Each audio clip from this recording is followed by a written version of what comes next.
మాజీ మంత్రి హరీష్ రావు మీడియాతో మాట్లాడుతున్నారు. ఇప్పుడు లైవ్ చూద్దాం. వాళ్ళలాగా మమ్మల్ని ఈ ప్రభుత్వం మా మీద ముద్ర వేయడం మంచిది కాదు అని ఒక సోదరిమని మాట్లాడుతూ కూడా చెప్పడం జరిగింది. ఇవన్నీ నిజంగా చాలా బాధాకరం. అంటే ఒక ఇమ్మెచ్యూర్ డెసిషన్ ముఖ్యమంత్రిగా ఆయన అనాలోచితంగా చేసేటువంటిది. ఇప్పుడు ముందేమో నాలాలో ఉన్న వాళ్ళని కూలగొడతాం, తర్వాత బఫర్ వాళ్ళ దగ్గరికి వస్తాం, అంటే ఒక తలా తోకలేని విధంగా చేస్తూ ఉన్నాడు. నిజంగా నువ్వు డెవలప్ చేయదలుచుకుంటే చెయ్యి, కానీ ఈ పేదలు ఉసురు పోసుకొని చేయాల్సిన అవసరం లేదు, బఫర్లోకి పోవాల్సిన అవసరం లేదు. నువ్వు చెరువు వితిన్ దాంట్లో చేసే ప్రయత్నం చేయి.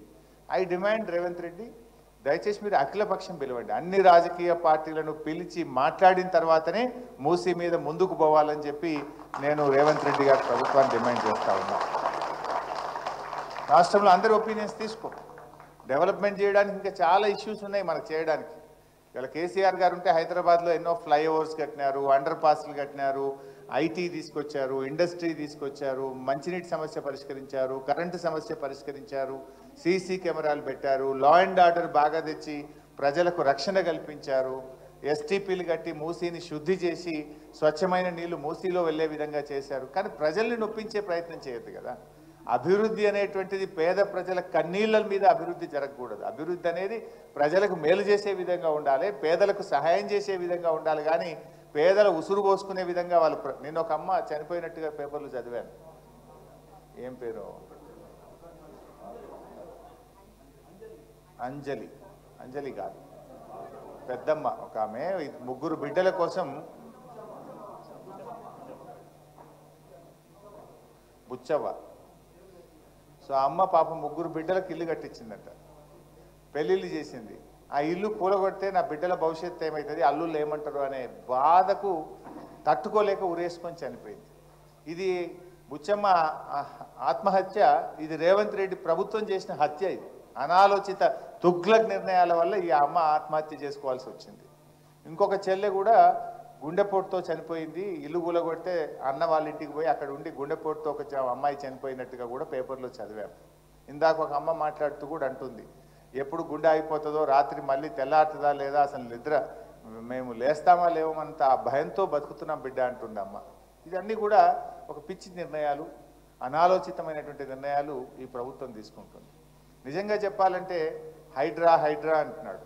ఆయన 6 గ్యారంటీలు అమలు చేస్తా అని చెప్పారు. 100 రోజుల్లో 6 గ్యారంటీలు ఇస్తామని బాండ్ పేపర్ల మీద ఇచ్చారు. అసలు దాని మీద దృష్టి పెట్టాలి కదా ప్రభుత్వం. నువ్వేం చెప్పావు? వృద్ధులకు 2000 పెన్షన్ 4000 చేస్తాను. అది ఎలా అమలు చేస్తావు, ఎంత తొందరగా చేస్తావు ఆలోచించు. మహిళలందరికీ నెలకు 2500 ఇస్తా అని హామీ ఇచ్చావు, అది అమలు చేసే దాని మీద దృష్టి పెట్టును. రైతులకు 7500 వాళ్ళకు రైతు భరోసా ఇస్తా అన్నావు, దాని మీద నువ్వు దృష్టి పెట్టే ప్రయత్నం చేయి. 2 లక్షల ఉద్యోగాలు ఇస్తాం 1 సంవత్సరంలోగా అన్నావు, ఆ 2 లక్షల ఉద్యోగాలు ఇచ్చే దాని మీద నువ్వు దృష్టి పెట్టు.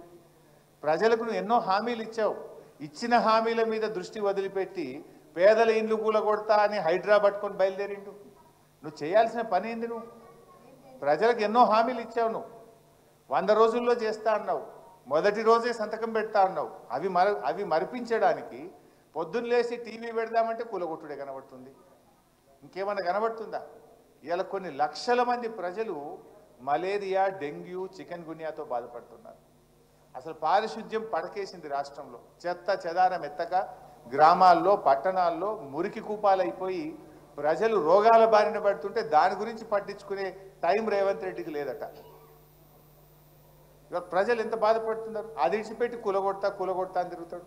ఒక ముఖ్యమంత్రిగా ప్రజల ఆరోగ్యం మీద దృష్టి పెట్టు, పారిశుద్ధ్యం మీద దృష్టి పెట్టు. ఇలా హాస్టళ్లలో పిల్లలు పోతే ఎస్సీ, ఎస్టీ, బీసీ హాస్టల్లో అన్నం పెడతలేరు. పురుగులు అన్నం పెడితే పిల్లలు రోడ్ల మీదకి వస్తున్నారు. చదువులు దెబ్బతింటున్నాయి, పిల్లల భవిష్యత్తు దెబ్బతింటున్నది. ఆ ఎస్సీ, ఎస్టీ, బీసీ పిల్లల గురించి ఆలోచించడానికి ఈయనకు టైం లేనట్టుంది. కానీ ఈయన అనవసరంగా కూలగొట్టే దాని మీద పెడతా ఉన్నాడు. ఏంది బిడ్డ?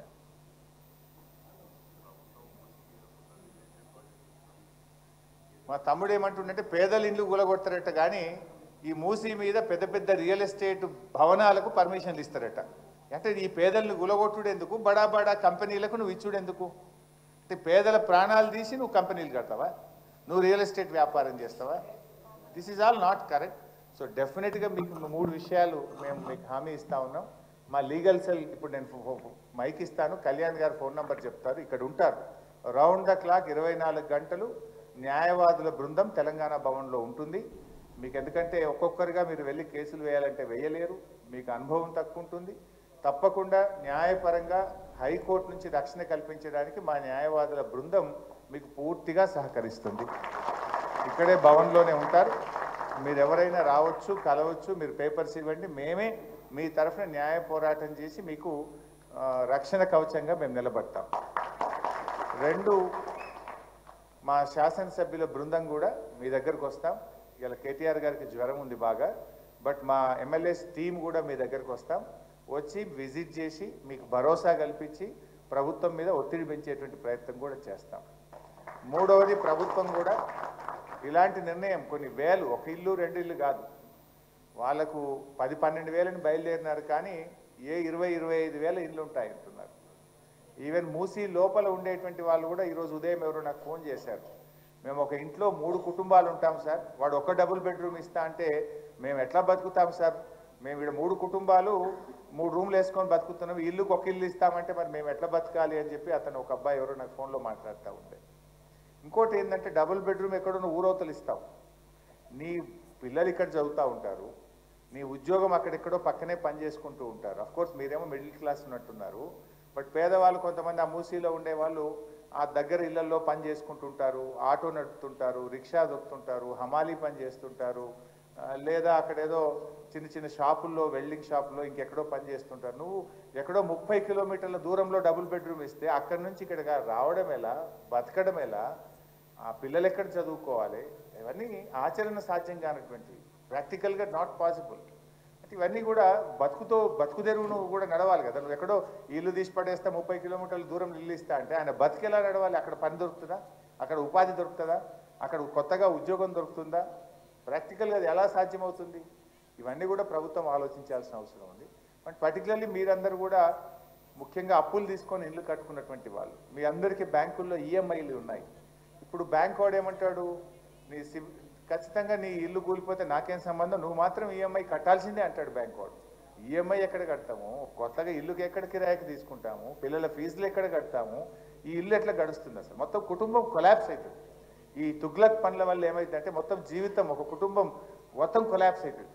జీవితం అనేది ఒక కళ, ప్రతి మనిషి కూడా తన జీవిత లక్ష్యంలో ఎన్నో కళలు కానీ ఒక్కొక్క రూపాయి ఖర్చు పెట్టి కాపాడుకొని కష్టపడి తన జీవితాన్ని నిర్మించుకుంటారు. ఈయన తుగ్లక్ చర్యల వల్ల ఒకే రోజు కొన్ని వేల జీవితాలను కుప్పగూల్చే విధంగా వ్యవహరిస్తూ ఉన్నాడు. డెఫినెట్గా మేము మీతో ఉంటాం, భయపడొద్దు. మీరు ఫోన్ చేస్తే కూడా మేము వచ్చి మీకు అండగా తప్పకుండా నిలబడతాం, ఎట్టి పరిస్థితుల్లో మీకు ఇబ్బంది రాకుండా చూసుకుంటాం. మీరు ధైర్యాన్ని కోల్పోవద్దు, దయచేసి ఎవరు కూడా తొందరపాటు ఎక్కువ టెన్షన్ తీసుకుంటే స్ట్రెస్కు లోనై ఇబ్బందులు జరుగుతాయి. మీరు ఎక్కువ టెన్షన్ కూడా తీసుకోవద్దు. We are all with. You మీ ఇల్లు అనుకోండి, మీ మీ మీ ఫ్యామిలీ అనుకోండి, ఎప్పుడైనా మా తలుపులు తెరిచే ఉంటాయి. Any time you can come here, our legal cell will be there and మా టీం కూడా ఉంటుంది. తొందరలోనే మేము మీ అందరం కూడా మీ దగ్గరకు వచ్చి మీ ప్రాంతాన్ని అంతా కూడా చూసి ప్రభుత్వం దృష్టికి తీసుకువెళ్ళి ఈ బఫర్ జోన్లో ఉన్నటువంటి వాళ్ళను ఇబ్బంది పెట్టకుండా తప్పకుండా మా వంతు పూర్తి సహకారాన్ని మీకు అందిస్తాం. మా గౌరవనీయులు సబ్తక్క గారు మాట్లాడతారు. అందరికీ నమస్కారం. గౌరవనీయులు హరీష్ రావు గారు, వేదిక మీద ఉన్న సోదరులకు అందరికీ, ఉదయం 7 గంటలకి మీరు ఇక్కడికి వచ్చున్నారని తెలిసినప్పుడు సరే కొంత లేడీస్తో సహా పిల్లలతో సహా వచ్చినప్పుడు బాధ అనిపించింది. ఎందుకంటే ఒక సైడ్ ఇల్లు పోతుంది అనే టెన్షన్, ఒక సైడు ఎవరికి చెప్పాలని ఒక సైడు. ఖచ్చితంగా భవన్కి వెళ్తే ఇక్కడ మాకు భరోసా దక్కుతుందని ఇంత దూరం వచ్చిన మీకు అందరికీ ఆ భరోసా ఖచ్చితంగా కేసీఆర్ గారి నాయకత్వంలో మీకు ఇవ్వడం జరుగుతుందని మీకు అందరికీ మనవి చేసుకోను.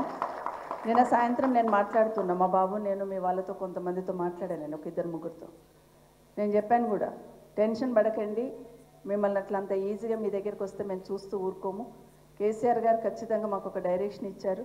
అన్ని పద్ధతిగా ఉన్నప్పుడు వాళ్ళ మీద పోయి దౌర్జన్యం, ప్రభుత్వమే దౌర్జన్యం చేస్తుంటే మనం చూస్తే ఎట్లా ఊరుకుంటాము. ఖచ్చితంగా వాళ్ళకి భరోసా ఇవ్వాలి. అది లీగల్గా పోతామా లేకపోతే ఫిజికల్గా అక్కడ పోయి నిల్చుంటామా, వాళ్ళకి మాత్రం భరోసా ఇవ్వాల్సిందే మనం అని చెప్పినారని నిన్న కూడా మాట్లాడాను. మీరు ఇక్కడికి వచ్చారు. హరీష్ రావు గారు చెప్పినట్టు మేమందరం కూడా ఒకసారి అక్కడికి వస్తాం ఖచ్చితంగా. నాకు ఆ ప్రాంతం అంతా తెలుసు, గల్లీ గల్లీ తెలుసు నాకు, ఆ ఏరియా అంతా. సో గల్లీ గల్లీ తెలుసు మనకు ఆ ఏరియా అంతా. కాబట్టి మీకు ఇబ్బంది రాకుండా చూసుకోవడానికి ఉంటాం అనేది ఒకసారి మీకు అందరికీ మనవి చేస్తున్నాం. మీరు చెప్పింది మళ్ళీ నేను రిపీట్ చేయను, హరీష్ రావు గారు చెప్పింది కూడా రిపీట్ చేయను. కానీ మీరు ఏ టైంలో అక్కడికి వచ్చిన్నారు, ఎంత ఇబ్బంది పడితే అక్కడ మీరు వచ్చినప్పుడు అయితే మెయిన్ రోడ్ కూడా చిన్నగా ఉండింది. అసలు చెట్లన్నీ దగ్గరకు ఉండి యాక్సిడెంట్స్ అవుతూ ఒక వెహికల్ వస్తే ఇంకొక వెహికల్ రాని పరిస్థితులలో ఉన్న పరిస్థితి చూస్తున్నాం.